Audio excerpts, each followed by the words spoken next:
Hey y'all, welcome to the DNGRSLY Unique podcast. My name is Core and I am the host, and we are here to get dangerous. Yes, today we're talking about all things trending. We're going to talk about some hip hop beef. We're going to talk about some social cultural issues, and we're going to talk about things that we believe are important and hopefully are important to you. If you're interested in what we have to say, please feel free to like, share, comment, and subscribe, because this is going to be an epic show. Welcome to the DNGRSLY Unique podcast. Let's get dangerous.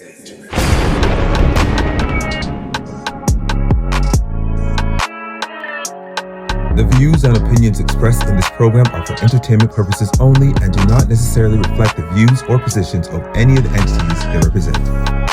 Let's get dangerous. DJ Vlad over the weekend had a conversation with a black woman on Twitter, who basically told him that he should stay out of particular said conversation because he is of white descent and he's not somebody who is and should be commenting on hip hop culture because he is a visitor in the space. In response and the retaliation, DJ Vlad went and found this woman's Twitter handle, looked her up and found out she was from Princeton, and then threatened that he would contact Princeton and try to get her fired. What the fuck? Yes. Okay. So we're talking. So I think that first of all, I don't fuck with Vlad. I don't fuck with Vlad. I've never liked Vlad. There are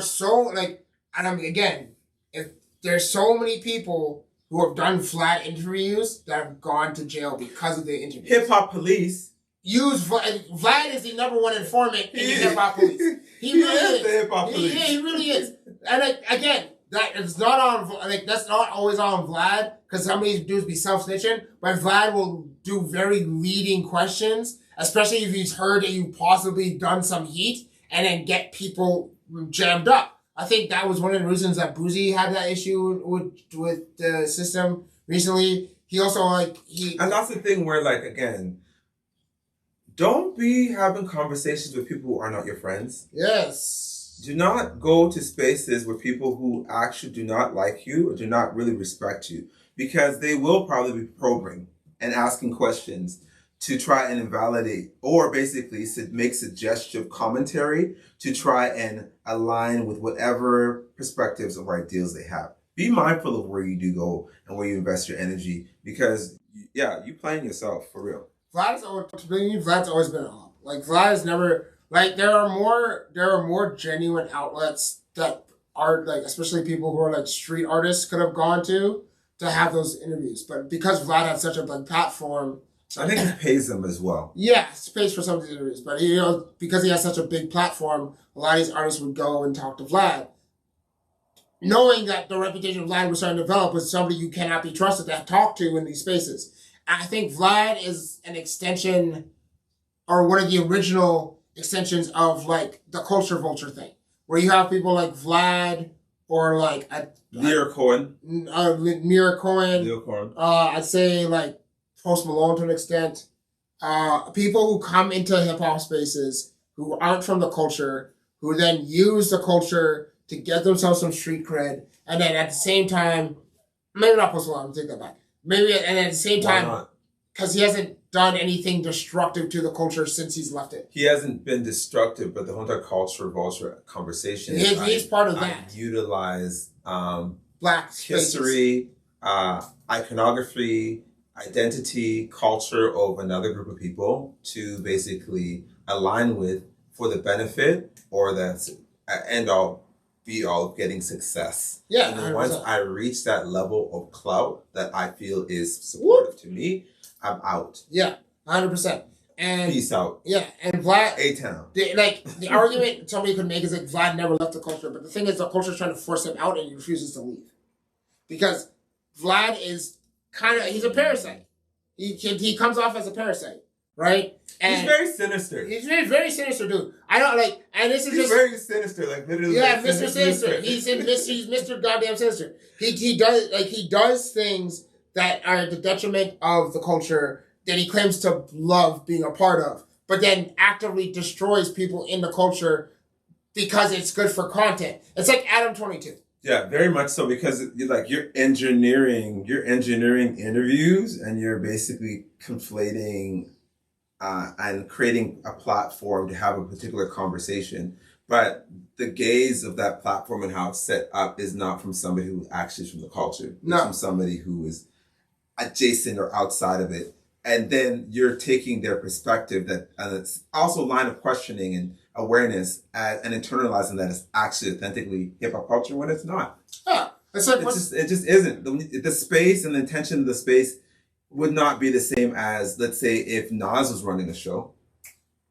It wouldn't. Or even if Rap City or any of the platforms of BET or any of those types of things. I feel a lot of the times within spaces that are predominantly created by our Black platforms, I feel that the diaspora or the people who enter those spaces feel safer. It looks like they're being supported and held. Yeah. It's not exploiting them in any particular way, like for the most part, but I don't always feel that way when they are in other platforms and other spaces. The only one specifically was Wendy Williams. Wendy Williams was particularly trying to be that. That person.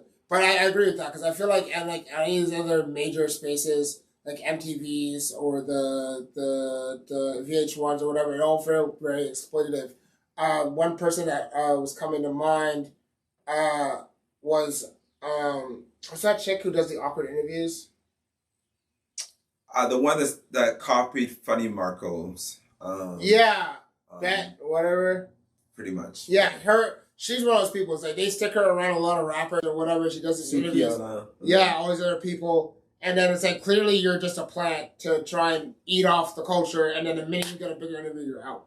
Right? Yeah. You can try to interview more white folks. She's a perfect example. There's no difference between her and DJ Vlad. The only difference. There's no difference. Just DJ Vlad is an old white man. Which old Jewish white man. And I feel like people are more willing to pile on Vlad, because Vlad always been shit, and some pile on her because she's this like small little white girl. But it's the same iconography of the same thing.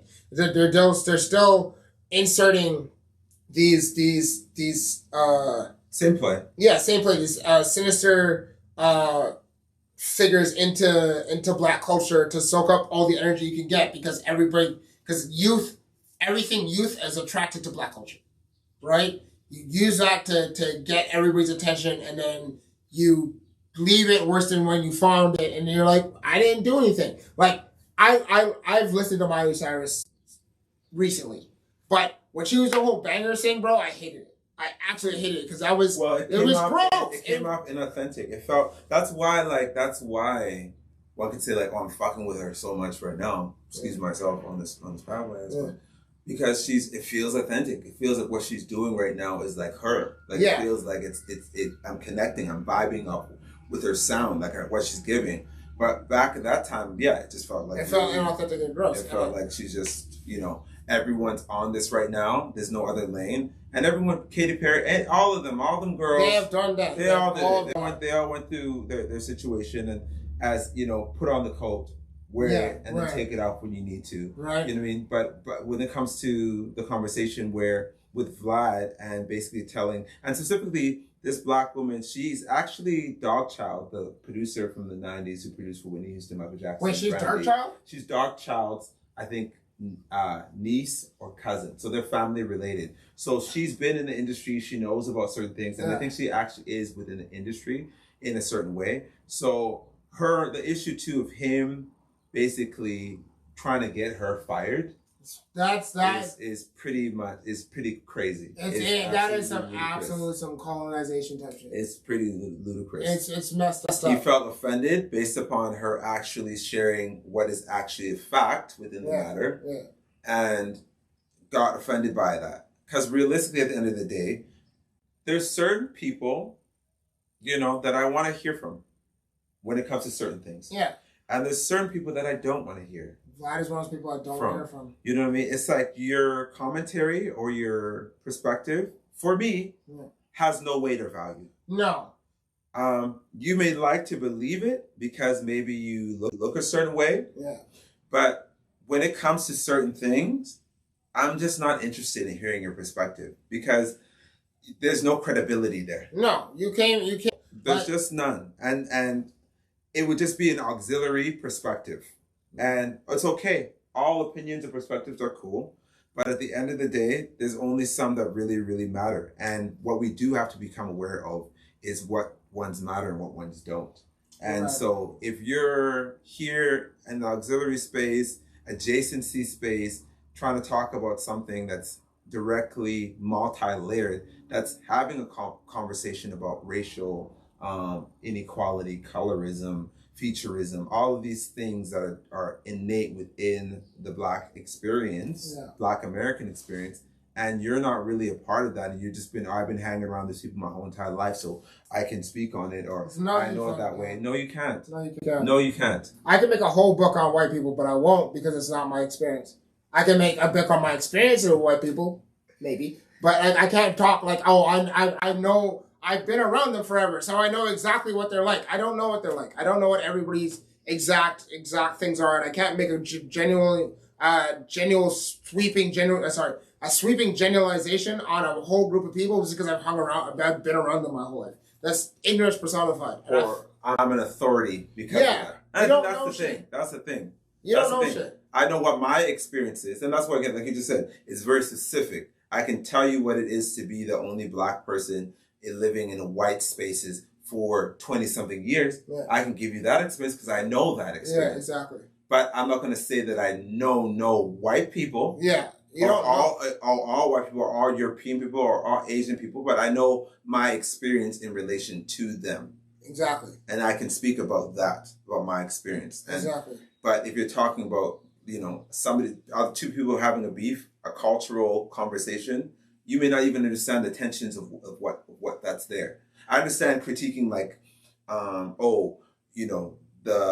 the way in which they rapped as far as the context, as far as like, let's say the flow, or let's say the valuing whether what disc was more impactful than the other, like strategically, structurally. Yeah. As looking at the art of it, looking at the structure of it, okay, you can maybe have some premise there, but still even one would be like looking at you a certain way. But again, he has his own platform. Yeah, but he's created his own platform. He's created his own reality. So he can say whatever he wants to say. He can post whatever he wants to post. And that's what we talk about the Mr. Sinister thing. He has his own lab. Yeah. He's making his own mutants. Yeah. And he's doing whatever he wants to do. And he's putting them out into the world. And whether you like it or not, there's nothing you can do. You can keep telling him not to do it, but he's still going to do it because he's making money off of it. Yeah. You can tell, that's what I think is like, stop making misogynistic type of music. Stop promoting drug culture. They're not going to stop. Yeah, so why are you going to stop? They're not going to stop because they're still making money off of it. It's still a thing. It's still, as long as there's a consumer for it, as long as we make it enticing. And again, they have the things to make it enticing. They have the cameras, the lights, the crew, all of the things that will make it appetizing for any young rapper to go on a platform, especially even the clout. That's at the end of the day, that's what it is. Good, bad, indifferent. This is gonna be a hot take. I'm kind of happy country's coming back. That means white people can go back to that, and Black people can make hip hop more like to our things again. I'm just saying, like, I'm not. That's a hot take. I'm not taking it back, but like, it just feels like the reason for like Vlad or a lot of these like culture vulture type of people to come into the space is because after the Eminem effect, it felt like the doors got swung open. And what was used to be like a private club that you had to have a certain skill level and genuine connection to sing these things to turn into just come on in as long as you can sing, dance, and rap. We'll let you into the doors. And then there was nobody else was checking tickets. All right, and now you have an overcrowded club that nobody can get in or out of. The people can't get in or out of. Certain people get to move around the space like nothing affects them. And then leave the place worse than they found it. It's almost like you invite a stray dog into your house and then you're surprised that the dog messes up everything in your house and then you can't kick the dog out. Agreed. And the dog is a dog. And the dog is a dog. The dog is a dog. It's not biting you, it's biting people. The dog is a dog. Like, it's not changing his colors. No. He's not changing his swag. He's going to do the same thing. And that's one interesting conversation too that was brought up in the beef. Drake being a colonizer. Yeah. And when we're speaking about Vlad and colonizing in the way that he handles the culture, in the way that he utilizes and accesses the art, which I thought was a very interesting, which is a very interesting perspective, and which one can say it's the same way that, the Miley Cyrus or whoever is just like, let me throw on the coat. Let me just throw on the coat. Let me go down south, throw on the coat. Let me go to the east, let me throw on the coat. Right. Let me go to Afrobeats, throw on the coat. Let me go to dancehall, let me throw on the coat. Yeah. And I, for one, think that there's, when it comes to diaspora music and culture, I think that it's beautiful to share culture and it's beautiful to have collaboration. And when it's done authentically, when it's done from a genuine space, I think it's awesome. And I don't really feel a way about Drake utilizing culture in that particular type of way. And when it's from an artistic sentiment, because the product sounds great. Yeah. Like, I appreciate the product. So I'm not really on him in that way. But I do find it interesting that highlight of validity that he's aligning with certain people. But again, is he wrong for that? Because isn't that how it works? If you're going to try and playing devil's advocate here, if you're going to be like, I'm going to make a dancehall song, shouldn't I know some Jamaicans? Yeah, well, and this is the other thing too. It's like, I don't think it's that's not necessarily a fair thing for Kendrick to say, because arguably Kendrick inherited all the white rap fans that fell off Eminem, right?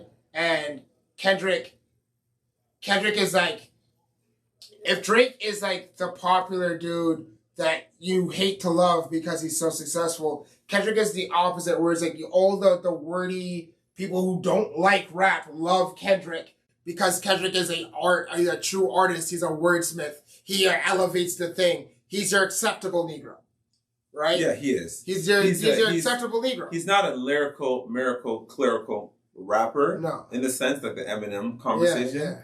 But he does have that same level of aggression and intensity that people like. That he taps into that quintessential masculine aggression. Yeah. That rock aggression. Yeah. That like punch in the door, yell at the top of your lungs. That type of aggression that a lot of young males like. Yes. And I think that's why they, like you're saying, they've all kind of flocked to Kendrick as like the answer for them. Exactly. And I think that's where Drake loses them, because Drake has a level more fluidity with his expression. Yeah. And this is the conversation. Why are you knocking him for being fluid within his artistic expression? When at the same time, you are the same fluid thing too. You flip and change your voice. You sound like different people in different tonalities. You may be aggressive in that in that starting point, but you're still expressing a level of range or expansion. And I think that, a side note, I think the future is fluid. I really just do. I think that people like fluidity. It's more interesting. There's a level more dynamic. There's a level more buoyancy. There's a more, a range for your ear, or stimulation or expansion. And I find the rigidness of previous expressions is outdated. And I think a lot of people are finding it outdated, and hence, they're casting it aside. I can agree with that. We kind of got off the Vlad thing, going back to Kendrick and Drake, because it's the most dominating thing right now. But I do feel as if the way that it's being framed, especially we're talking about the race aspect of things, I didn't like that stand from Kendrick, because again, you wifed up a mixed queen, so you also disrespecting her. Can we talk about that? You just really you shat on her. You shat on her specifically. But then, unconsciously, but maybe you used to shitting on her. Exactly, and that part too. So it's like, if we're gonna do that, and we're gonna you used to throwing jabs at her, undermining her experience or invalidating her experience. And I think that if we're gonna be woke and we're gonna be conscious, we're gonna do a hypocritical analyzation of everything that Drake is saying, what Drake is doing. let's look at hyper-analyze you, Kendrick. Let's stop for a moment and look at you and the things that you're saying and what you're doing, and let's see, are they matching? Are the continents meeting? Exactly. Are the neurons and the synapses firing at all cylinders? Exactly, because I at the end of this conversation, at the end of the day, Drake has more stake and more ability to stay in the culture than Vlad will ever have. Because Drake's experience, despite being a mixed child experience, there's still a black experience in there. He still celebrates Black culture. He still amplifies Black conversation. He still has been an advocate and a pioneer for Black culture, whether you like it or not, whether you agree with all the things or not. But is there anybody that you agree with wholeheartedly? Everything that they do, you're just championing for? No, exactly. That's not realistic. There's no that great hope, that idea, that's gone. Even Kendrick, the person that they're trying to make that, is not even that. You know, so let's be human and let's be real about this conversation. Like, Drake can exist in his space because that is his reality. His dad is Black. He's from Memphis. His mother is a white Jewish woman. He is a mixture of that experience. He has access to both of those experiences. That is who he is. Yeah. To ask him to not experience that or to invalidate that would be a problem. What would you expect? Would you rather him not ever talk about his Blackness? When clearly you look at him and he's a Black man, and for him just to be like, no, I'm not going to talk about my Blackness. You call him a coon. You call him you call him a house Negro. Yeah. You know? So it's like, y'all can't have it either which way. You got to understand that mixed people exist. Mixed people exist. You know, and they have the right and the range to express their mixedness, even though it may be polar opposite or uncomfortable for you as somebody who is, let's say, 99.9%, you know, a Black or white. It may be uncomfortable for you, but it's just a truth that exists. It is what it is. It's a world we live in. We need to just accept that. And I think that's part of, again, the fluid awareness of the blending of the conversation in media. It's like the stories are changing, the theme is changing, the people that are holding court is shifting. And again, if you had such a big issue with it and that's something that you didn't want to do, maybe you should have thought about what you were doing before you created these situations for yourself. Right. Both people, whether Black people or white people, if you have such a strong vitriol and resistance towards intermixing and the byproducts of that, then maybe you shouldn't have dabbled and did the thing. Exactly. And also, like, this is my last thing, and just like, how are we still just believing what anybody says in 2024? Oh, yeah. Like, we just believe in people on face value now? After, like, literally learning from the last 4 years that everybody's been fucking lying to us. You gonna tell me you're just gonna believe somebody because they said some shit on a record? Where we know rappers lie 90% of the time? They're storytellers. You just gonna believe something because somebody said it on a record you like? Yo, the clownery and the coonery and the fuckery in this whole situation is unprecedented at this moment. Again, I do not believe I'm sitting here right now sticking up for Drake, but I'm asking for people to use some critical fucking thinking in a rap battle. Think about the shit for a second.